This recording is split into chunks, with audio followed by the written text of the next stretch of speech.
রয়েছেন এবং রিটার্নিং কর্মকর্তা বটে। তিনি এইমাত্রই এখানে কথা বললেন এবং তিনি ঢাকা 12 এবং ঢাকা 16 এই দুটি আসনের ফলাফল এইমাত্র জানালেন, যেটির ফলাফল এর আগে আমরা আংশিক অন্যান্যগুলো যেভাবে জানানো হয়েছে এই দুটি আমরা জানতে পারেন। এবং ঢাকা 12 আসনে আপনি জানেন যে 3 সাইফুলের একটা জমজমাট লড়াইয়ের ব্যাপার এখানে ছিল। বিএনপির সাইফুল আলম নীরব, যাকে প্রথমে মনোনয়ন দেওয়া হয়েছিল, পরে বিএনপি এই আসনটি শরিককে ছেড়ে দেয়। বিপ্লবী ওয়ার্কার্স পার্টির সাধারণ সম্পাদক রয়েছে সাইফুল হক, তাকে দেওয়া হয়। এবং এরপরে এর পাশে শক্ত প্রতিদ্বন্দ্বী হিসেবে জামায়াত ইসলামের সাইফুল আলম খান মিলন তিনি ছিলেন। শেষমেশ এই 3 সাইফুলের লড়াইয়ে জিতেছেন জামায়াত ইসলামের প্রার্থী সাইফুল আলম খান মিলন। তিনি 50,000-এর বেশি ভোট পেয়ে এখানে জিতেছেন। এছাড়াও সাইফুল আলম নীরব এবং সাইফুল হক দুজনেই বেশ ভালো প্রতিদ্বন্দ্বিতা করেছিলেন। একজন 30,000-এর বেশি এবং একজন 28,000-এর মতো ভোট পেয়েছিলেন। এবং 16 আসনেও এই আসনটিও আসলে জামায়াত ইসলামের দখলে চলে গিয়েছে। এই আসনে আব্দুল বাতেন তিনি 88,828 পেয়ে এই আসনে বিজয়ী হয়েছেন তিনি, এবং তার প্রতিদ্বন্দ্বী ছিলেন বিএনপির আমিনুল হক, যিনি ভোট পেয়েছেন 85,467। এবং এখন শুধুমাত্র ঢাকা 10 আসনের যে ফলাফল রয়েছে সেটি আমরা পাইনি। এছাড়া বাকি 12টি আসনের ফলাফল আমরা পেয়ে গেছি। এবং ঢাকা 10 আসনে বিএনপির প্রার্থী শেখ রবিউল আলম রবি সেখানে প্রার্থিতা করছেন এবং তার সঙ্গে জামাতের প্রার্থী রয়েছেন। এই আসনের ফলাফলটি পেলে 13টি আসনের ফলাফল আমরা পেয়ে যাবো। এখন পর্যন্ত ঢাকার এই 13টি আসনের মধ্যে জামায়াত 5টি আসন পেয়েছে, এনসিপি 1টি আসন পেয়েছে, নাহিদ ইসলাম ঢাকা 11 এবং বিএনপি এখন পর্যন্ত 6টি আসন জয়লাভ করেছে, ঢাকা 6, 7, 8, 9 এবং 17 এবং ঢাকা 18। এবং এখন পর্যন্ত ঢাকা 10-এর ফলাফলটা আমরা পেলে চূড়ান্ত ফলাফল আমরা আসলে আপনাকে জানাতে পারবো। এই ছিল নির্বাচন নিয়ে ঢাকার 13টি আসনে যে খবর জানাচ্ছিলাম ঢাকা বিভাগীয় কমিশনার থেকে। এটি ছিল সবশেষ খবর। রাশেদ, আপনাকে ধন্যবাদ। মেঘলা রাশেদ যেমনটি জানাচ্ছিলেন ঢাকা বিভাগের খবর তিনি জানাচ্ছিলেন বিএনপি এখন পর্যন্ত 6টি আসনে এগিয়ে রয়েছেন এবং জামাত 5টিতে এবং এনসিপি 11 দলীয় জোটের সদস্য এনসিপি তারা 1টিতে জয় পেয়েছেন, যেটি হচ্ছে ঢাকা 11 আসনে। আমরা যদি ঢাকা বিভাগের বিষয় নিয়ে একটু কথা বলি, হেভিওয়েট প্রার্থী রয়েছেন অনেকে। বিএনপি চেয়ারম্যান তারেক রহমান রয়েছেন ঢাকা 17-তে, তিনি জয়লাভ করেছেন জামায়াত প্রার্থী খালিকুজ্জামানের সাথে প্রতিদ্বন্দ্বিতা করে।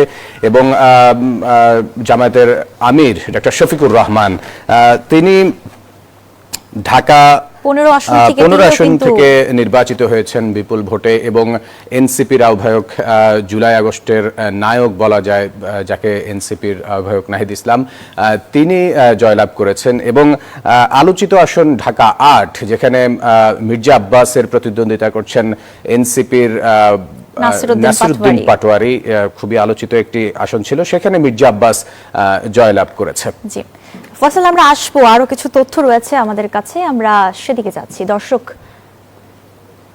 নদীমাতৃক বাংলাদেশের রাজনীতির জলধারা আজ এক নতুন মোহনায় এসে মিশেছে। ত্রয়োদশ জাতীয় সংসদ নির্বাচনের ধুলো ওড়ানো ময়দান শেষে এখন কেবলই নতুনত্বের সুবাস। ব্যালট পেপারের প্রতিটি ভাঁজেই লুকিয়ে থাকা জনমতের রায় আজ স্পষ্ট। দেশজুড়ে ছড়িয়ে থাকা হেভিওয়েট প্রার্থীদের জয় জয়কার আর রাজনীতির নতুন মেরুকরণের মধ্য দিয়ে বাংলাদেশ পা রাখছে এক অন্য উচ্চতায়। আগামীর হাল কার হাতে, কারাই বা হলেন এই নতুন মহাকাব্যের নায়ক, তা নিয়ে আল মোহাইমিনুল খানের প্রতিবেদন। দীর্ঘ প্রতীক্ষার অবসান ঘটিয়ে বাংলাদেশের মানচিত্রে আজ আঁকা হয়েছে এক নতুন রাজনৈতিক আলপনা।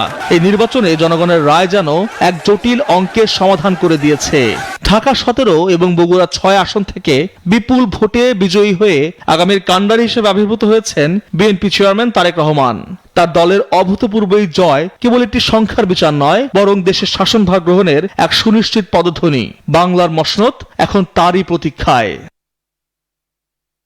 এই নির্বাচন ছিল বিশ্বাসের অগ্নি পরীক্ষা, যে পরীক্ষায় উত্তীর্ণ হয়ে বিজয়ের মালা পরেছেন বাংলাদেশ জামায়াতে ইসলামের আমির ডাক্তার শফিকুর রহমান।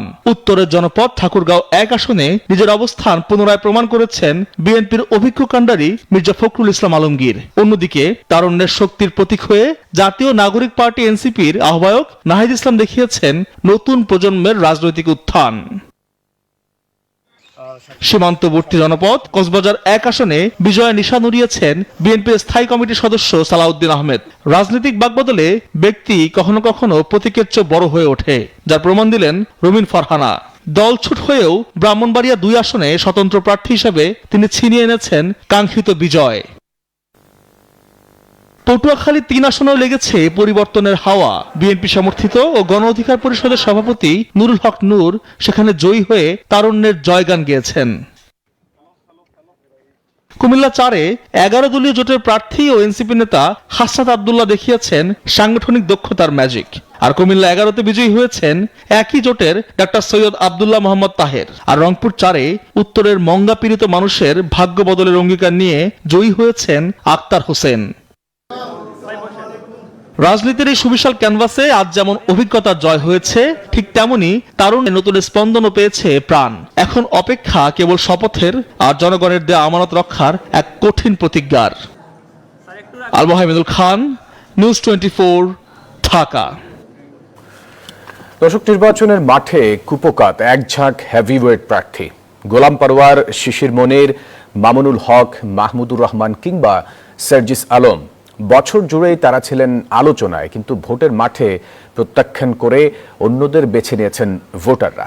বিস্তারিত রিপোর্টে। রাজনীতি সবসময় শেষ মুহূর্তের ফল দেখায়। নানা জল্পনা কল্পনা শেষে ঢাকা 13 আসনে বিএনপি মনোনীত প্রার্থী ববি হাজ্জাজের কাছে 3712 ভোটে পরাজিত 11 দলীয় জোটের প্রার্থী মামুনুল হক। নির্বাচনী ময়দানে প্রচারণায় যাদের নামে প্রকম্পিত হতো জনপদ, ব্যালটের চূড়ান্ত বিচারে তারা আজ পরাজিত সৈনিক। তেমনই একজন প্রার্থী জামায়াতে ইসলামীর সেক্রেটারি জেনারেল মিয়া গোলাম পরওয়ার। নামের ভার নয়, বরং কাজের পাল্লা আর পরিবর্তনের আকাঙ্ক্ষাই ছিল ভোটারদের মূল খেয়াল। সেই আশাবাদ হয়তো ছিল। কুপোকাত হলেন জামায়াতের আরেক আলোচিত প্রার্থী শিশির মনির। 39,000 ভোটের ব্যবধানে তাকে হারতে হয়েছে বিএনপি প্রার্থীর কাছে। আত্মবিশ্বাসী সমীকরণও উল্টে গেছে কোথাও কোথাও।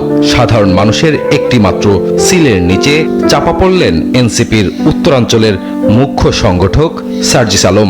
পঞ্চগড় 2 আসনে শাপলাকলি প্রতীকে লড়াই করে হার মানতে হয়েছে জুলাই অভ্যুত্থানের এই হেভিওয়েট নেতাকে।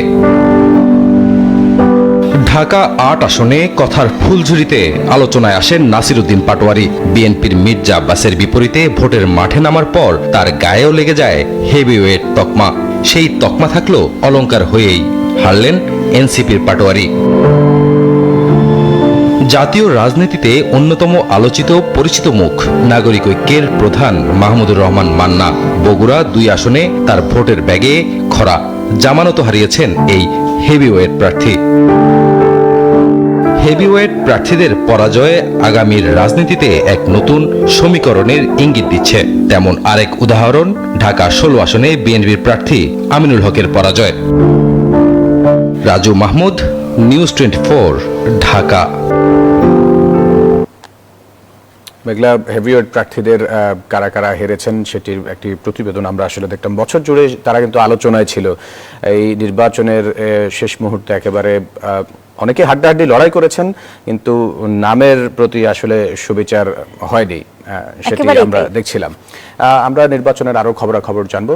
দর্শক, বিআরবি কেবলস এবং হসপিটালের সৌজন্যে নিউজ 24 এর বিশেষ আয়োজন ভোট গণভোটের সময় হলো একটা বিরতির। কোথাও যাবেন না, সঙ্গে থাকবেন।